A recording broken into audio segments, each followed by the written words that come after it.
Madhava Kunja Bihari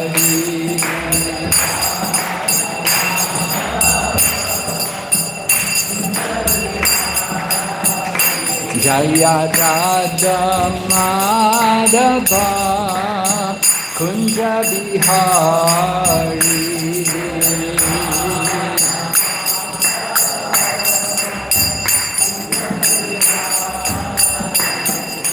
Gopi Jana Vallabha Girivardhari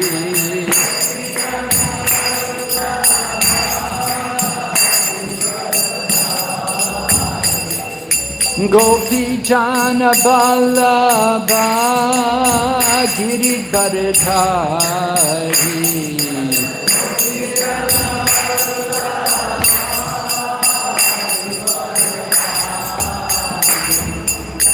Yashoda Nandana Braja Janaranjana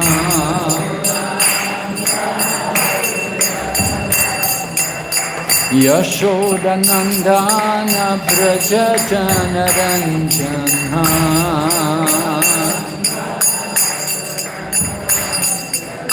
Yamuna Tira Vanachari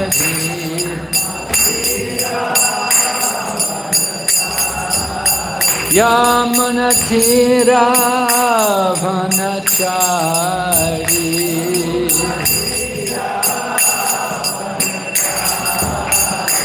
Hare Krishna Krishna Krishna Hare Hare Hare Rama Rama Rama Hare Hare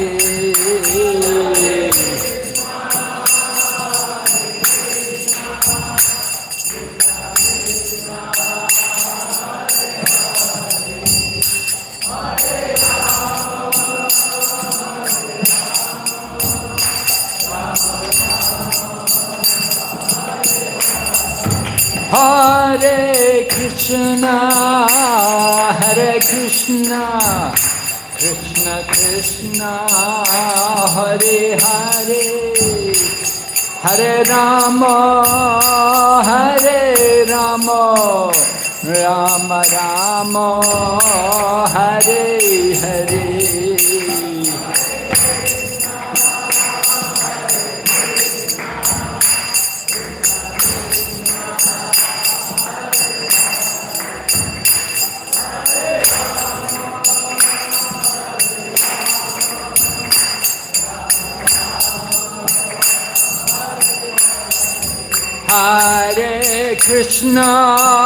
Hare Krishna Krishna Krishna Hare Hare Hare Rama Rama Rama Hare Hare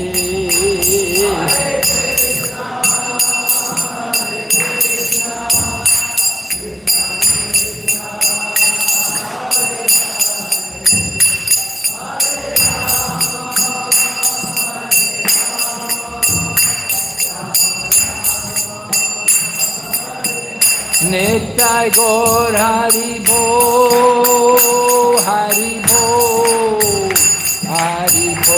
Nitai Gaur Hari Bo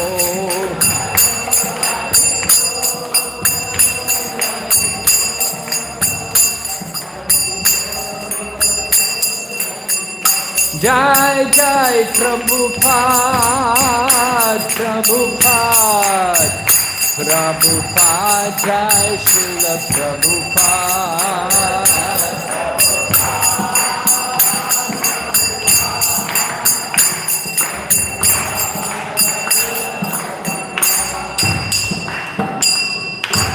Gaur Premanande Haribo Namaham Vishnu Padaya Krishna Pristaya Bhutale Srimati Bhaktivedanta Swami Niti Namane Namaste Saraswati Devi Gauravani Pracharine Nirvishesha Shunyavadi Paschatya Desatarine. Om Namo Bhagavate Vasudevaya. Om Namo Bhagavate Vasudevaya. Om Namo Bhagavate Vasudevaya.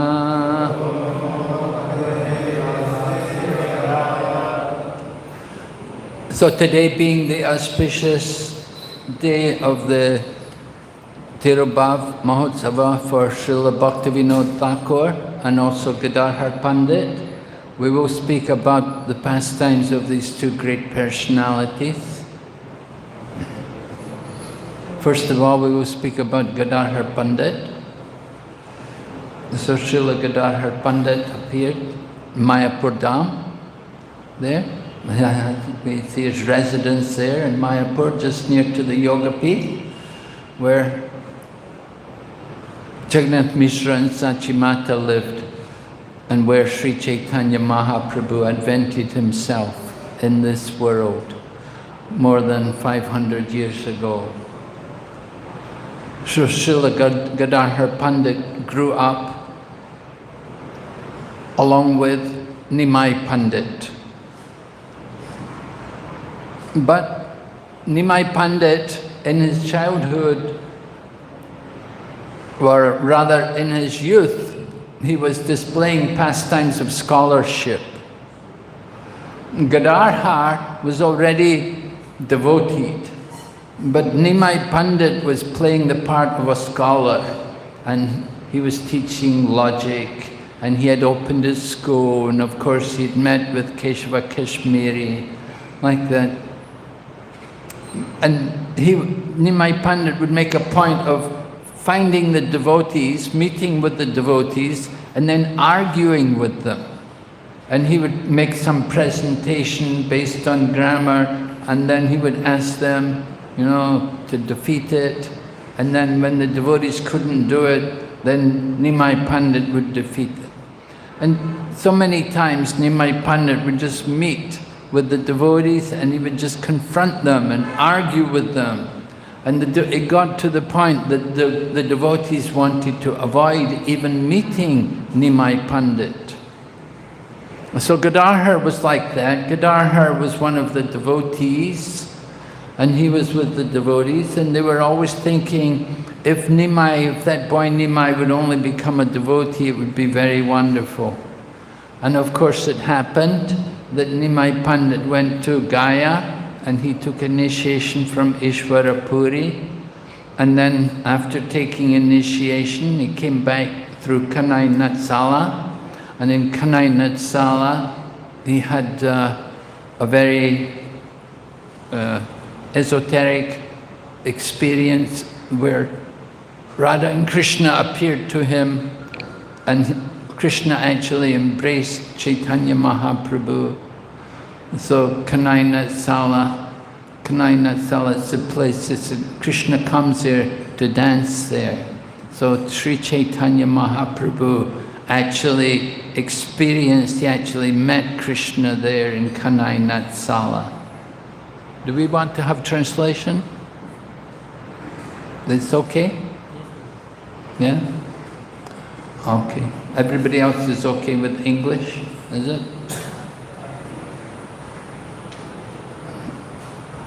Yeah, ladies, you need translation? No? You're okay? Yeah? All right. Because translation going on over here, if you want. All right, we'll continue. So Gadadhar was, when Chaitanya Mahaprabhu came back from Kanai Natsala, then they had the devotee, one devotee had seen the transformations which had taken place in Nimai Pandit and how he'd become a great devotee. So they were all astonished, and it was arranged they would all meet at the home of Suklambar Brahmachari, and they met together, and Nimai Pandit came, And then it happened that one Brahmana was reciting some verse from Bhagavatam, and Nimai Pandit, his bhava awakened, and all the devotees could witness the extent of the love of Chaitanya Mahaprabhu, the bhava and the prema which he was experiencing, hearing the glories of Lord Krishna. So Gadadhar Pandit was very, very attached to Nimai Pandit, and they were in the same school, they'd studied together, and Gadadhar always liked to be with Nimai Pandit. He wanted to always be with him. And it happened that one day Nimai Pandit, in his feeling of separation from Krishna, he approached Gadadhar and he asked him, "Where is Krishna? Where is Krishna?" And Gadadhar replied, "It's all right, he's in your heart.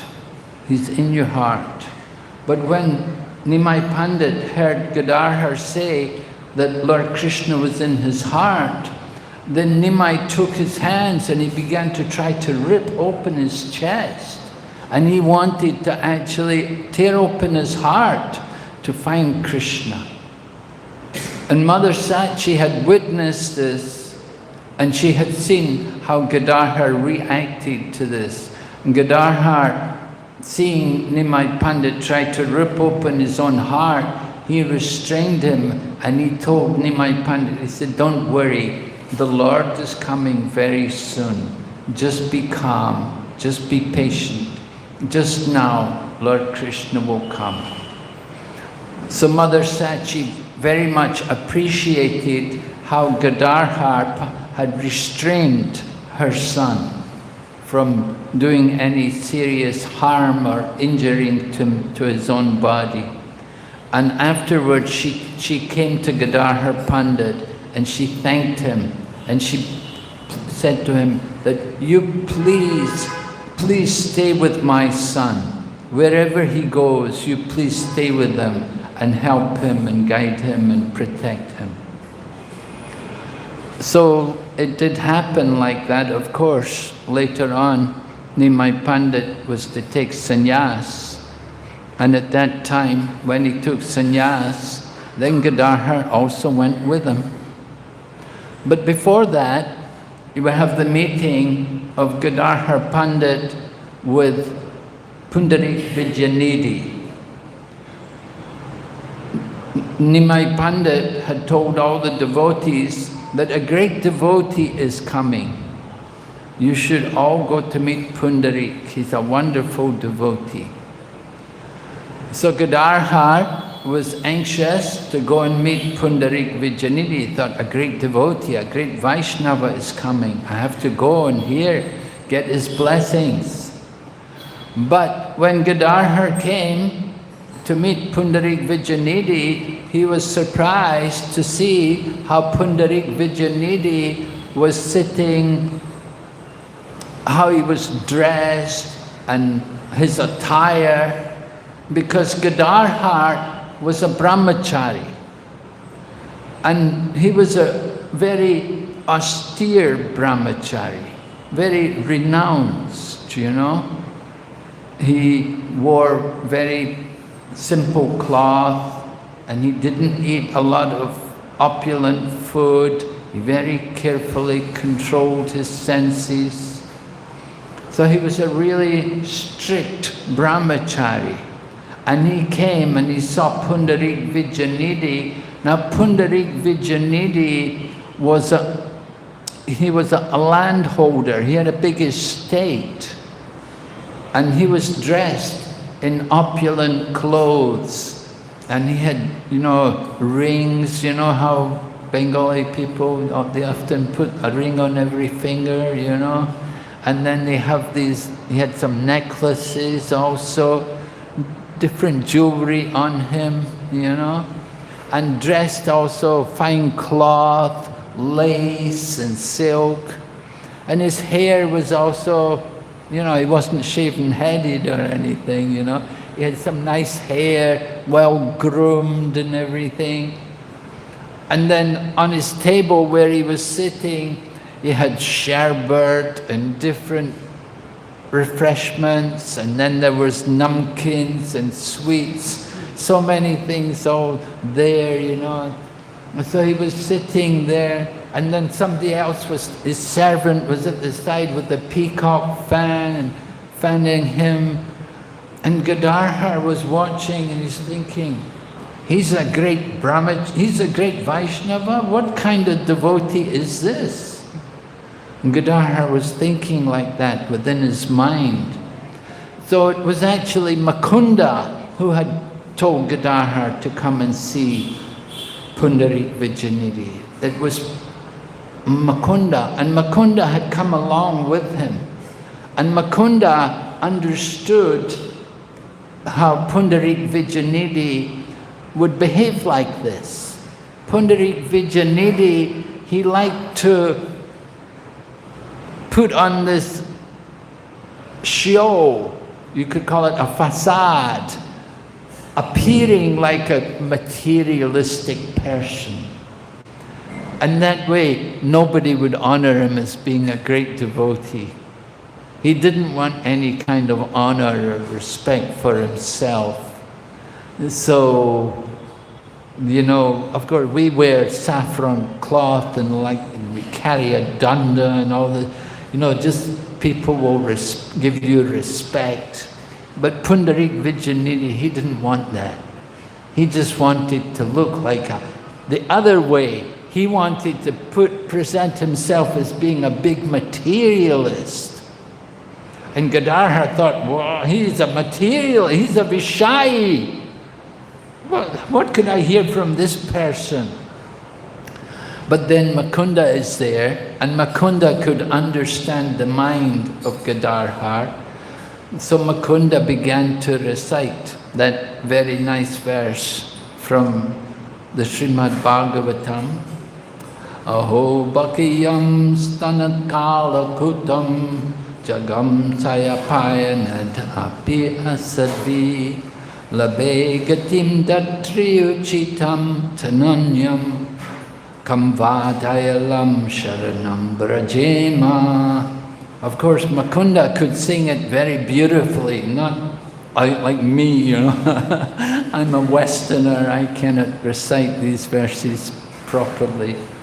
But it's a very beautiful verse, and the meaning, of course, is very special because it describes who could be more merciful than Lord Krishna, because he accepted Putana, who had come there looking or pretending to be his nurse, and she'd put poison on her nipple with the intention to kill this child.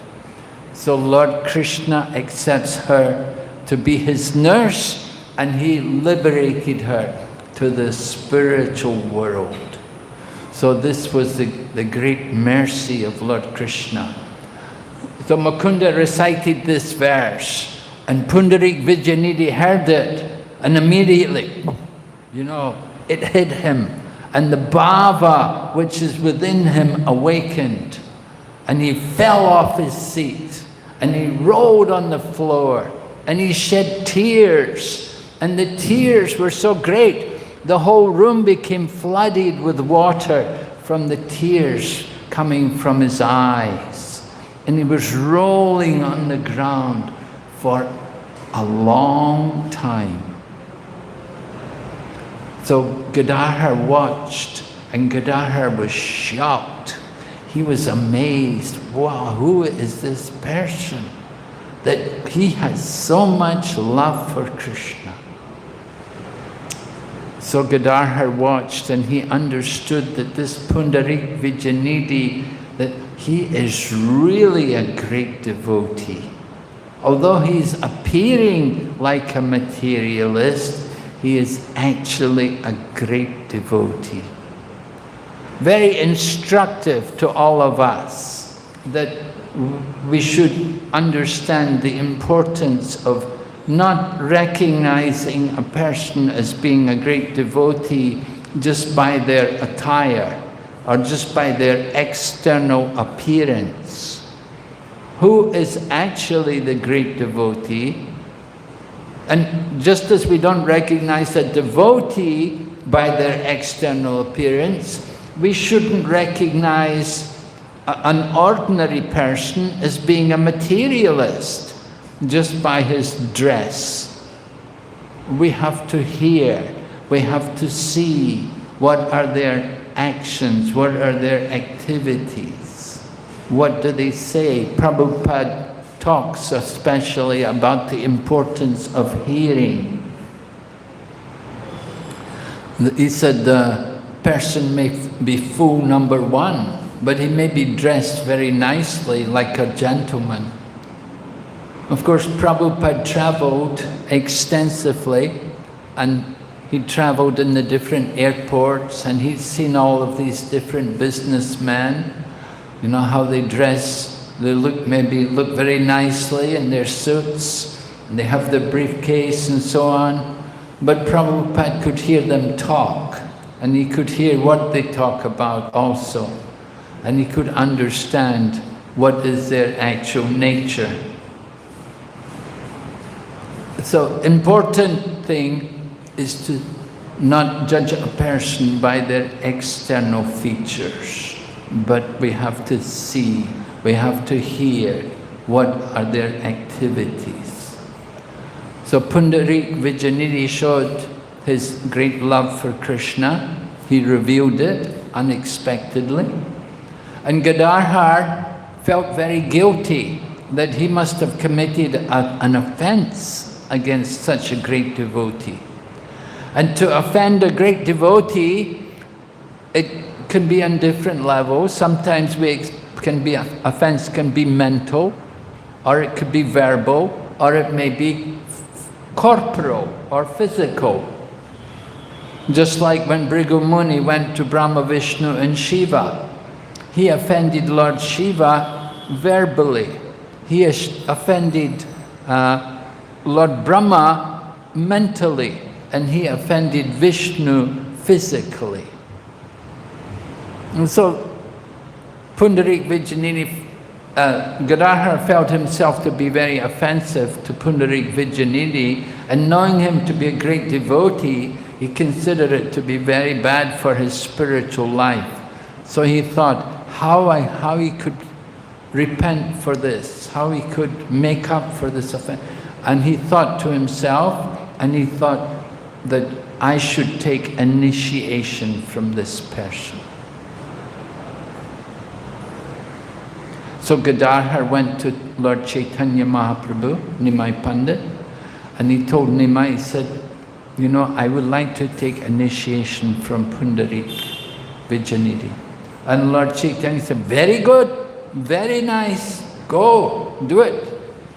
So on the auspicious day, Pundarik Vijayanidhi agreed, and he accepted Gadadhar Pandit as his disciple.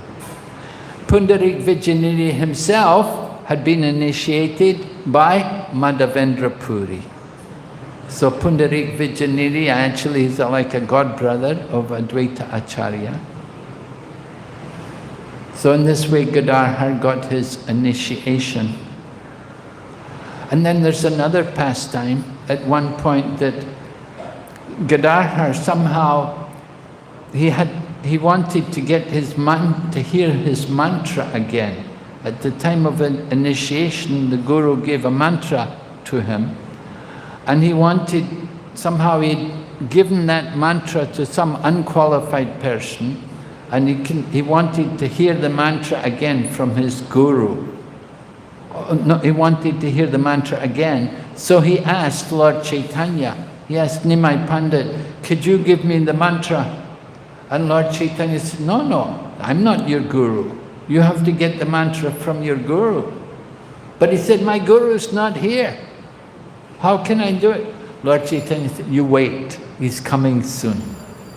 Nimai Pandit, of course, is omniscient, and he knew. And so after some time, Pundarik Vijayanidhi came. And in this way, Gadadhar came again to Pundarik Vijayanidhi and requested him, could you please reinitiate me, give me my mantra again, because somehow I've forgotten it. He said, I must have given my mantra to unqualified people, so I want to receive the mantra from you again. And in this way, Pundarik Vijayanidhi reinitiated him and gave him the mantra again. So then I said, Lord Chaitanya takes sannyas and Gadadhar goes with him. Gadadhar also wants to go. He follows him all the way to Jagannath Puri. And Gadadhar was staying there in Jagannath Puri with Sri Chaitanya Mahaprabhu. Lord Chaitanya, that is said, Lord Chaitanya discovered the deity of Gopinath. Lord Chaitanya discovered the deity of Gopinath somehow, maybe in the sands at Puri, he uncovered the deity of Gopinath. And he gave that deity to Gadadhar Pandit. And he requested Gadadhar Pandit, you worship this deity of Gopinath. And so Gadadhar Pandit would regularly worship the deity. Tota, we say Tota Gopinath. Tota meaning the garden. There are gardens around there, in that part, in that section of Puri. So Tota Gopinath, Gopinath who's in the garden. And Gadadhar was worshipping there. But Gadadhar was getting old, and it said it was difficult for him to put all the crowns on and the different attachments which go on the crown, the different attire to decorate the crown of the Lord. It was becoming difficult for him. And the Lord understood that, and it said at that time Gopinath sat down. So the deity of Gopinath is sitting. It's very unusual to see the deity of Lord Krishna sitting like that. But it said this is how Gopinath reciprocated with his devotee, Gadadhar, that he actually sat down to make it easier for Gadadhar Pandit to fix the crowns on the Lord. So Lord Chaitanya Mahaprabhu, when he was in Puri, he would regularly come to Gadadhar Pandit and he would want to hear Srimad Bhagavatam. Gadadhar would recite to him. Especially Chaitanya Mahaprabhu liked to hear the pastimes of Dhruva Maharaj and Prahlad Maharaj. And it was Gadadhar who would read them to him. And Gadadhar would read, you know, those days there were no printed books. Everything was on palm leaves. And Gadadhar was reading, but when he would read, he would also feel ecstasy and tears would come from his eyes. And it would cause the smudging of the ink. So it happened after some time, it was Srinivas Acharya came there. He had received a blessing from Mother Sachi that you can go to Puri and Gadadhar is there, he will teach you Srimad Bhagavatam. But when Srinivas came there, Gadadhar said, well, I would teach you, but I'm not able to read anymore my Srimad Bhagavatam because my tears have smudged the ink. So Srinivas said, then I will go to Navadvip and I will get somebody to copy Srimad Bhagavatam, I'll bring it back. So Srinivas went all the way back to Navadvip and he got someone to write out again Srimad Bhagavatam on palm leaves. And he brought it back, and when he came back, Gadadhar Pandit had already disappeared. So Srinivas came there to Puri and when he heard Gadadhar had already left the world, he was heartbroken. But then he got a message. Gadadhar Pandit had told him that he said that when Srinivas comes, tell him to go to Vrindavan and to take shelter of Jiva Goswami. And Jiva Goswami will teach him Srimad Bhagavatam. So this was Gadadhar Pandit. Gadadhar Pandit, he took a vow of Kshetra Sannyas. Kshetra Sannyas means that he should never leave the holy place, that he would remain there in the holy place. And Bhaktivinoda Thakur considers that type of sannyas to be very appropriate for the Kali Yuga. Because we see in the Kali Yuga, difficult for people to keep the vow of sannyas. But Bhaktivinoda Thakur said easier for them to stay in the holy place. And even they can have their wife with them, just like Sarvabhauma Bhattacharya. He was like a Kshetra sannyasi. He was living there in Puri with his wife. But he was like a sannyasi. So that he was like Kshetra sannyas. So Gadadhar, he was the brahmachari, of course. He took also Kshetra sannyas. And he had also the Gopinath deity. But it happened that Lord Chaitanya decided he wanted to go to Vrindavan or to South India. And Gadadhar wanted to go with him. But Lord Chaitanya said, no, no, no, no, no, you cannot come. But Gadadhar was so attached to Lord Chaitanya Mahaprabhu. He said, no, I have to come with you, I have to follow. Lord Chaitanya, no, no, no. You have taken the vow, Kshetra Sannyas, and you have to worship Gopinath. How can you give up these vows? And it's mentioned, Lord Chaitanya was very concerned that devotees would not be whimsical in their devotional service. He liked to see them very steady and to maintain their service. Just like here in Kolkata, you have devotees, some wonderful brahmacharis who've been serving here for many, many years, right? We won't embarrass them or make them feel uncomfortable by mentioning the names. But you know, there are devotees here who've been serving the deities more than 20 years, and they just stay here and they're just absorbed in their service. Lord Chaitanya appreciated that mood.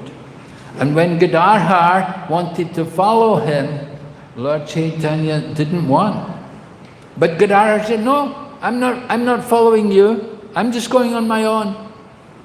And Lord Chaitanya would walk, and Gadadhar would be behind.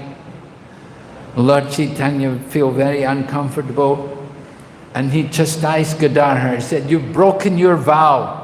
You've given up your vow, Kshetra Sannyas. You've given up the worship of Gopinath. This is not good. Gadadhar said, I didn't give up my vow. He said, I'm following your lotus feet. Wherever your lotus feet go, that is a holy place.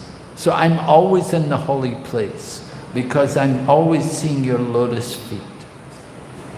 Lord Chaitanya said, you go back to Puri and continue to worship Gopinath. So in this way, Lord Chaitanya chastised Gadadhar.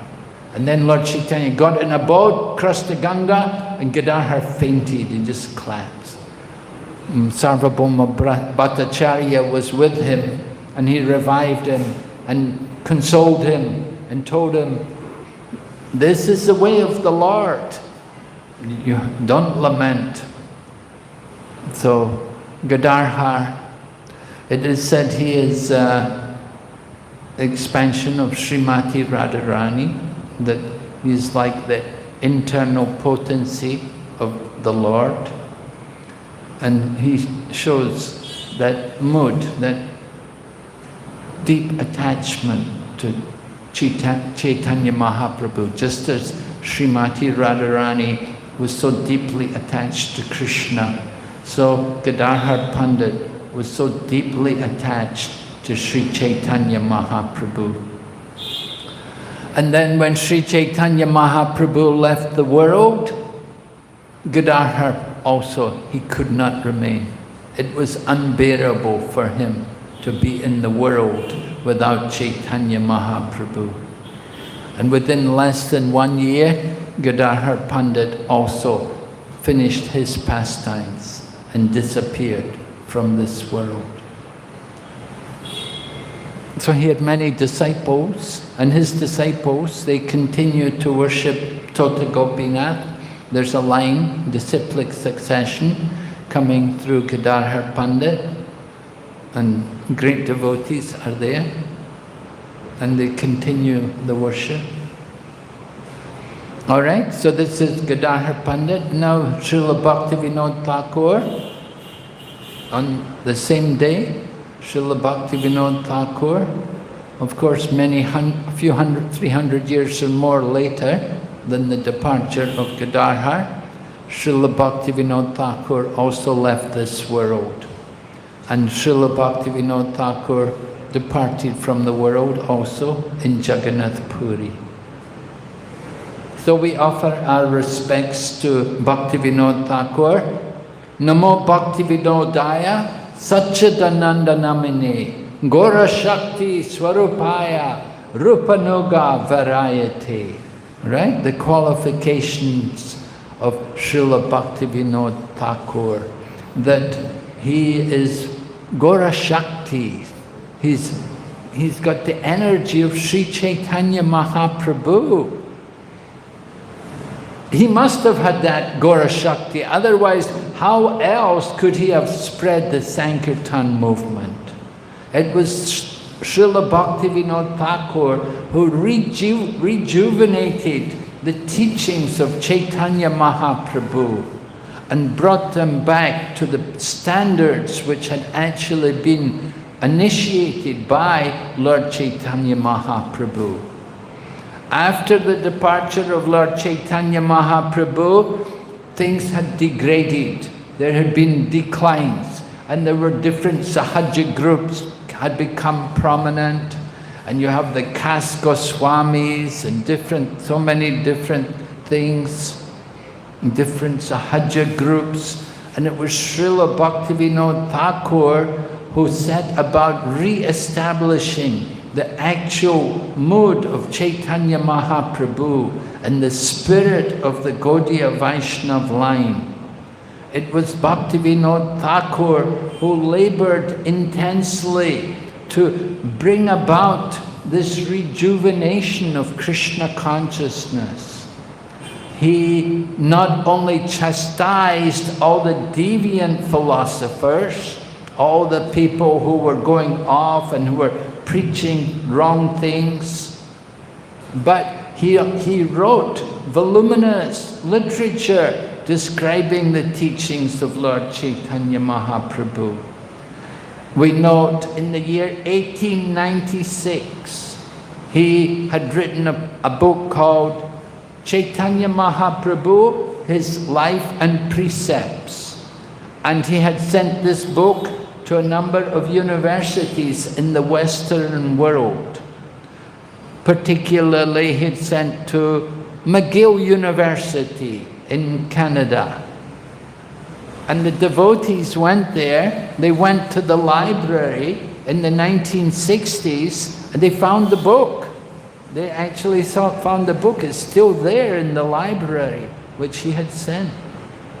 All right? So that's like 1890, more than 100 years ago. Books are still there. So Srila Bhaktivinoda Thakur wrote very many literatures and commentaries. Srila Bhaktivinoda Thakur had to, with great difficulty only, he could find a copy of Chaitanya Charitamrita. There was no copies of Chaitanya Charitamrita anywhere. how to get a copy. It was only by great mercy that he was able to locate a copy of Chaitanya Charitamrita and have it copied. So Srila Bhaktivinoda Thakur, of course, has also given us so many wonderful songs which we enjoy singing. Like he wrote a book of songs called Sharanagati. And in that book of Sharanagati, he goes through the six different kinds of surrender. You may know there are 6 items of surrender. Anuko yasya sankalpa, pratiko yasya varjanam. Like that, accepting everything favorable for devotional service, giving up everything unfavorable for devotional service, knowing that only Krishna can protect us, knowing that only Krishna is maintaining us, having no desire separate from the desire of Krishna, and always being meek and humble. So on each of those 6 items, Srila Bhaktivinoda Thakur wrote a number of songs. And we sing songs like Shuddha Bhakata, right? Shuddha Bhakata Charanarenu Bhajana Anu. This song describing all the items favorable for devotional service. Visiting the holy places of Lord Chaitanya Mahaprabhu, observing the holy days like Ekadasi and Janmashtami. All of these different items, they're all mentioned in the song by Srila Bhaktivinoda Thakur in a wonderful poetic manner. And then he's given us also wonderful songs of the different names of Lord Krishna. We enjoy singing like Srinam Kirtan, Yashomati Nandana Brajabaranakara. So Srila Bhaktivinoda Thakur penned. And then also Vibhavari Shesha Loka Pravesha. Morning songs. Odila Aruna Purabhabhage Jivamani. All of these songs, they're all Srila Bhaktivinoda Thakur. He gave us so much. And he labored to write these. Not easy. How much you'd have to think, labor. You know, sometimes we think, oh, so easy, you just write it, you know. But it takes so much effort, so much intense absorption to think, to meditate, to get the different names right, the rhyme, the meters, everything.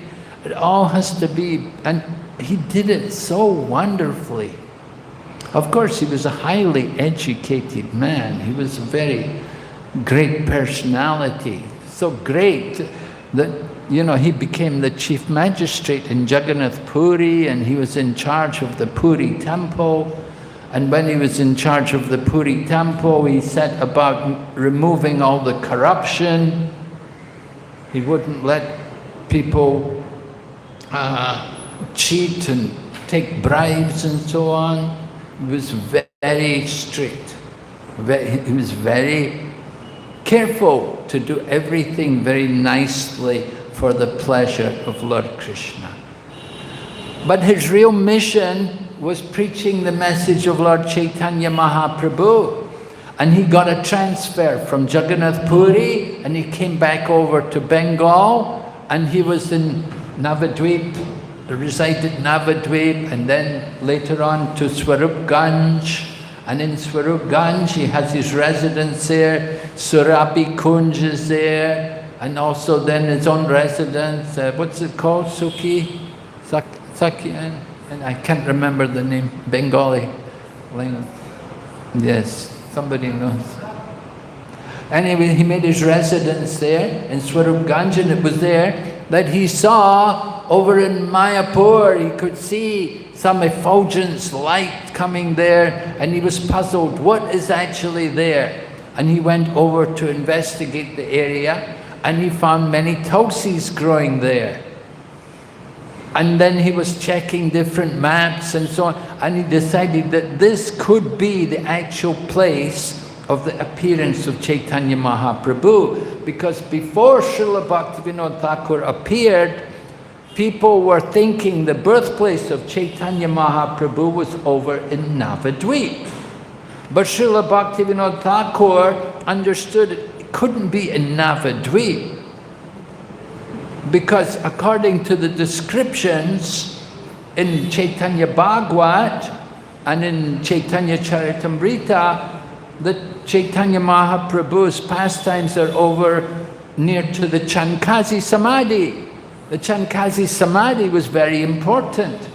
That's a historical place, and you know, they didn't move the Chankazi Samadhi. There was no doubt about where the Chankazi Samadhi was. Everybody knew where that was. And Lord Chaitanya, he had gone to the Chankazi's house.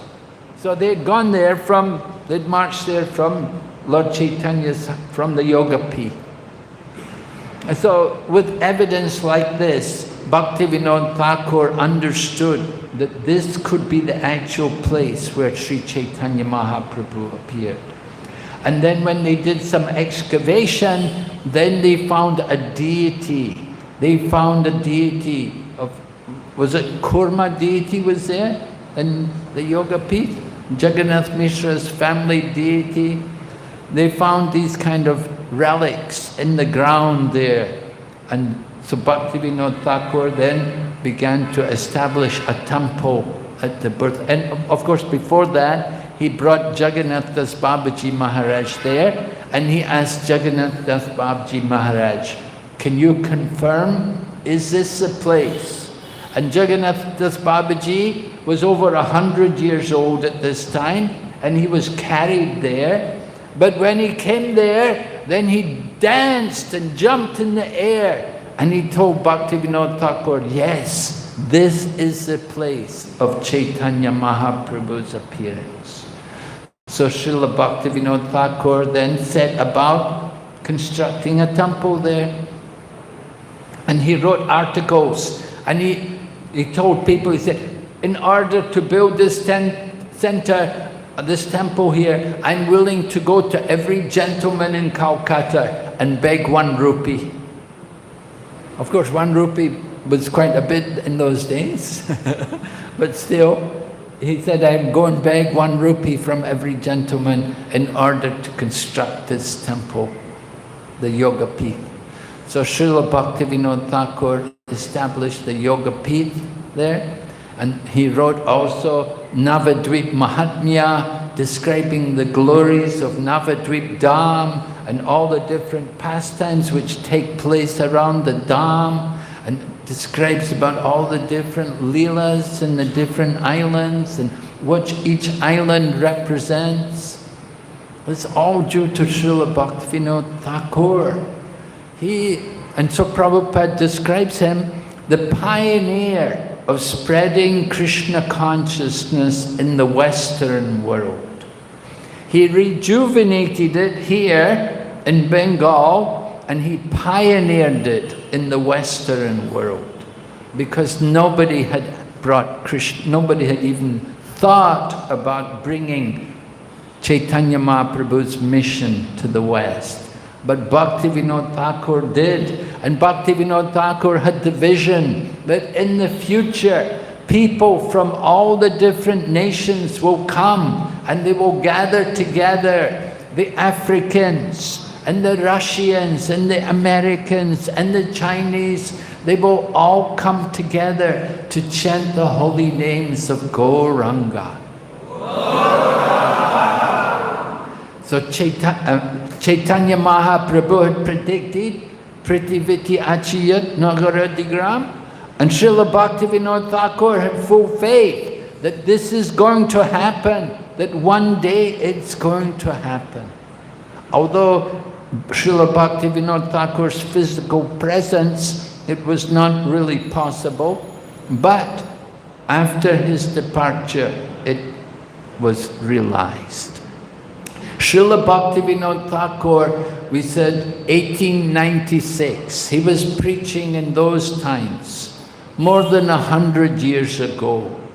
So at those times it was a very different society, different world in which he was living in. The world, India was much more agriculturally based. You know, you come to Kolkata today and you see so many big factories and, oh, this is Amazon here and this logistics here and so many things are there, you know. They were not there in Bhaktivinoda Thakur's time.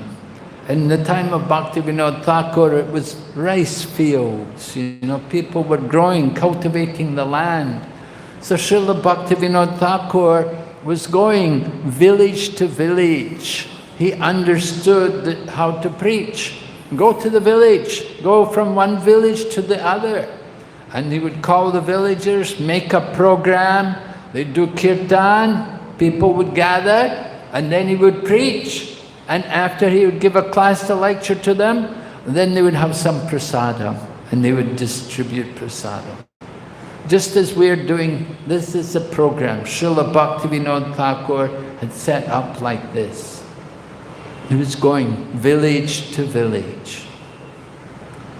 Later on, it was his seminal son, Srila Om Vishnupad Bhaktisiddhanta Saraswati Thakur Prabhupada, who established the Gaudiya Math in a different mode from Srila Bhaktivinoda Thakur, because times were changing and there was more urbanization. People were coming more to Kolkata and there were cities being developed. So it was Bhaktisiddhanta Saraswati who was coming to the towns and cities rather than just in the villages. He was focusing more on the population, because he saw the mass of people move from the countryside into the cities. And then, of course, after Bhaktisiddhanta Saraswati Prabhupada, then we have our own founder, Acharya Bhaktivedanta Swami Prabhupada, who comes and he takes the message of Lord Chaitanya around the globe. Not just in India, not just to Burma or Nepal, but around the whole world. And in this way fulfill the desire of Srila Bhaktivinoda Thakur. So Srila Bhaktivinoda Thakur, he departed from this world in Jagannath Puri, and he had a large family, of course, Bhaktivinoda Thakur. He had like 12 children, and he trained them all to be devotees. Not only Bimal Prasad, who became Bhaktisiddhanta Saraswati Thakur, but he trained all of his children to be devotees.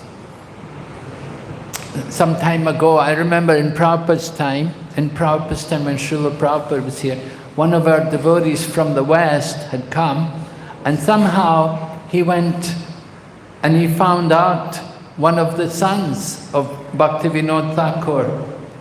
One of the sons was still living at that time, and he went and he brought him here to meet Srila Prabhupada. And Srila Prabhupada was very happy to meet him. And there was also Lalit Prasad. Lalit Prasad was another son of Srila Bhaktivinoda Thakur. He was the youngest son, I think. So Prabhupada also met with him. So Srila Bhaktivinoda Thakur, however, he retired to Jagannath Puri in his old age. It was difficult for him, but he would tell his servant, "Put me on a horse and take me for preaching." That was his mood. Even though he could not walk, he said, "Just get a horse, put me on the horse and we'll go for preaching." So Srila Bhaktivinoda Thakur had that kind of mood that he wanted to preach so much. And he did so much preaching in his time. And he gave us so much inspiration for preaching. He tells us how to do this namhata, how to organize this marketplace of the holy name. He's given us so much mercy. And this is the day when he concluded his pastimes here in this world to return to his eternal Leela. So we're praying to Srila Bhaktivinoda Thakur, as well as Gadadhar Pandit and all the acharyas, that we want to continue this Krishna consciousness movement more and more, to distribute to every corner of the globe, and to give everyone the opportunity to hear the holy name of Lord Gauranga and to taste the food offered to the Lord, and to let them know also about wonderful personalities like Srila Bhaktivinoda Thakur. All right, so any questions? Yes, Prabhu? Any comments or questions? Maybe some? Yes, Prabhu? Yeah.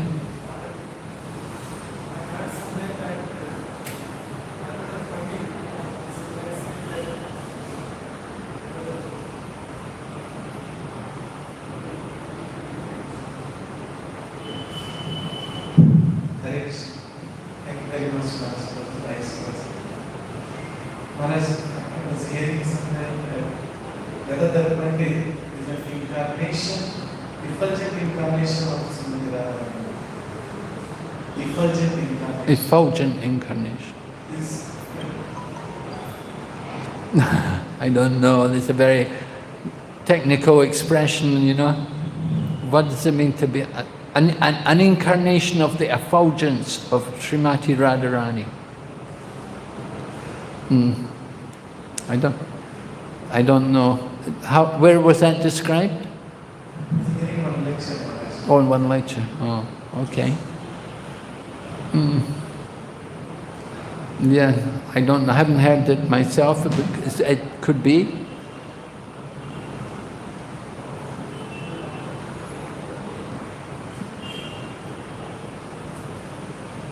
They're saying that Gadadhar Das. Huh? They're saying that Gadadhar Das, not Gadadhar Pandit. Gadadhar Das. Is it Gadadhar Das? Oh, Gadadhar Das. Oh, really? Well, that's a different personality. Yeah. Maharaj, Chaitanya Mahaprabhu, he put the Radharani harm and that golden complexion. So Chaitanya Mahaprabhu also have this and Gadadhar Pandit. So what is the difference between? Well, one way we could understand it is that Chaitanya Mahaprabhu himself would come to Gadadhar Pandit to associate in order to learn more the bhava of Srimati Radharani. Understanding Gadadhar's identity, you know, as we say, you know, the Gauragana Neshtapika says also Pundarik Vijayanidhi is Maharaj Vrishabhanu.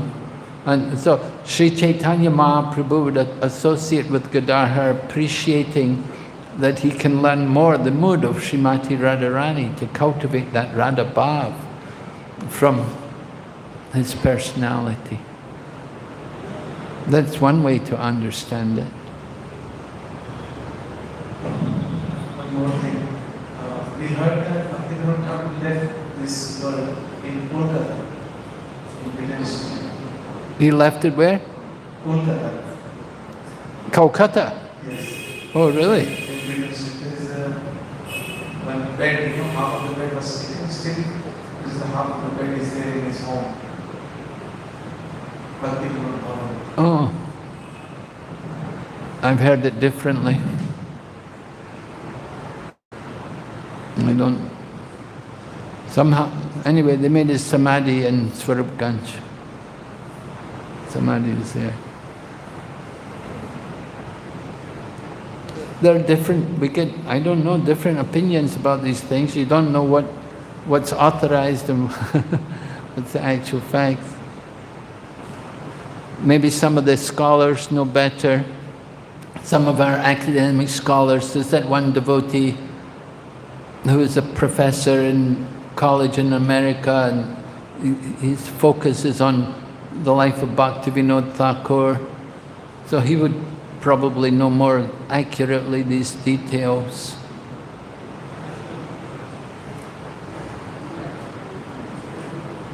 But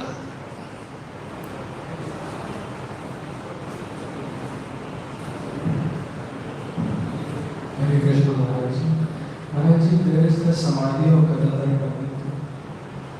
where is the Samadhi of Gadadhar Pandit? Well, I don't know.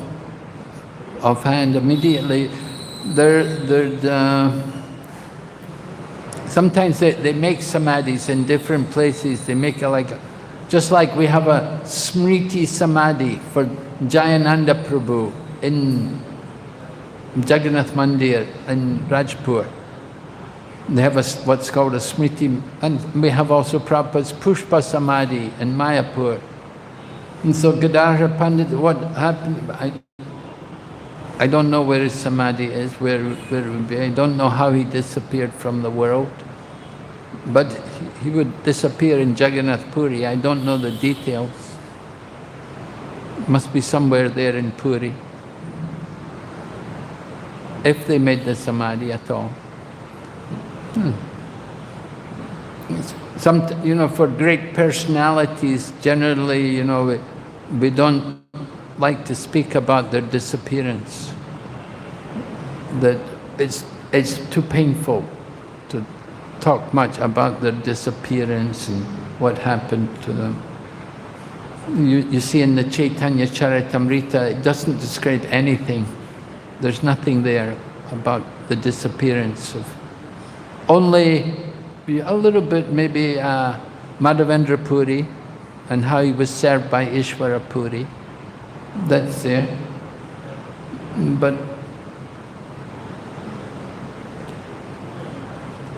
Srila Bhaktivinoda Thakur,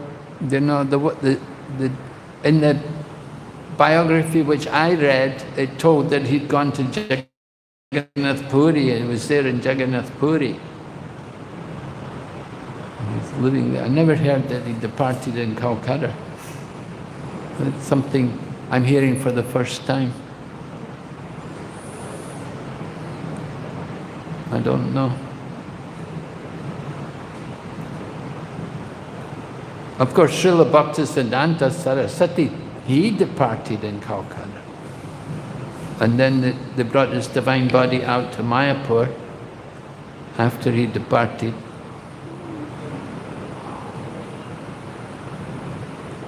But Srila Bhaktivinoda Thakur, because that was a long time ago,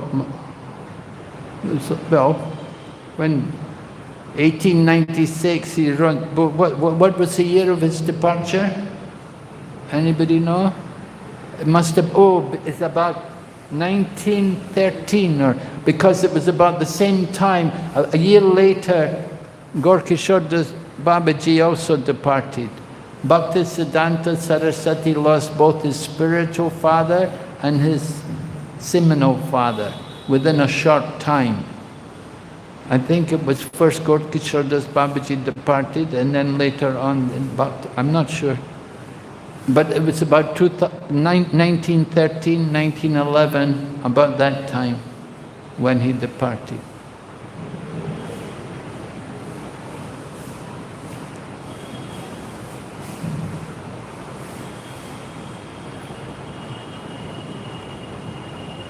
So Srila Bhaktisiddhanta Saraswati, he spent 20 years, he departed in 1936. So there's about 25 years he was preaching without Srila Bhaktivinoda Thakur there. But Srila Bhaktivinoda Thakur had trained him so much for preaching, he'd given him so much education.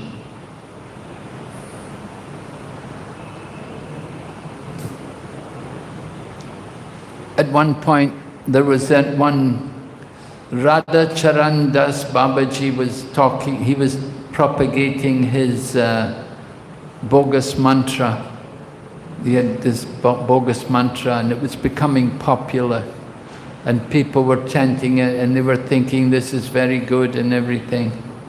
And it was Srila Bhaktivinoda Thakur who pointed out that this is not a mantra, that this is not a proper mantra, that this is what you're chanting is not good. And they tried to stop the Radha Charan Das Babaji from propagating his thing.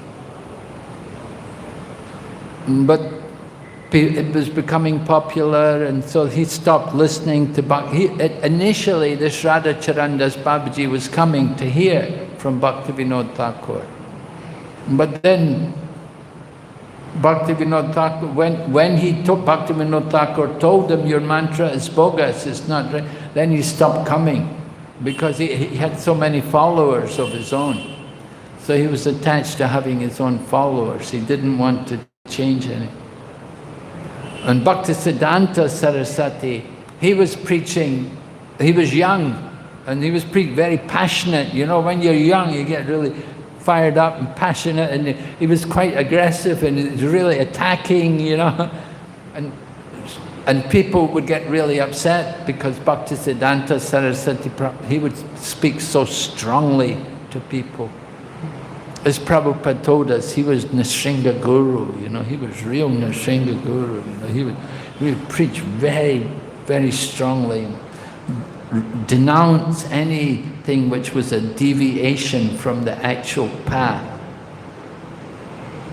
So Bhaktivinoda Thakur would sometimes have to send Bhaktisiddhanta Saraswati, you go to Mayapur.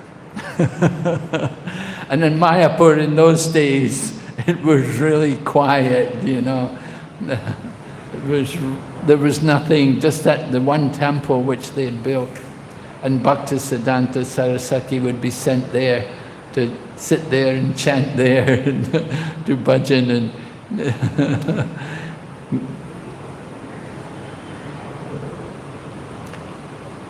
so Bhaktivinoda Thakur would do things like that, you know, just to calm the situation, because this Babaji, this bogus Babaji with his mantra, he had followers and it was making difficulty. There was some conflict, and Bhaktisiddhanta Saraswati was preaching strongly. So Srila Bhaktivinoda Thakur wanted to keep it calm. He didn't want anything to get, you know, too upset. So he told Bhaktisiddhanta Saraswati, better you just go to Mayapur, be in Mayapur. So you can understand something of the mood of Bhaktivinoda Thakur, what very compassionate, magnanimous personality he was,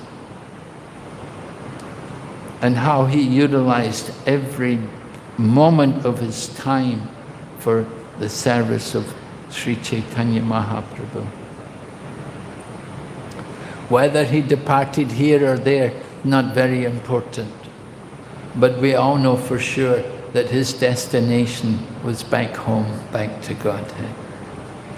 So Srila Bhaktivinoda Thakur ki jai, Srila Gadadhar Pandit ki jai, Srila Bhaktivedanta Swami Prabhupada ki, Gaur Premanande.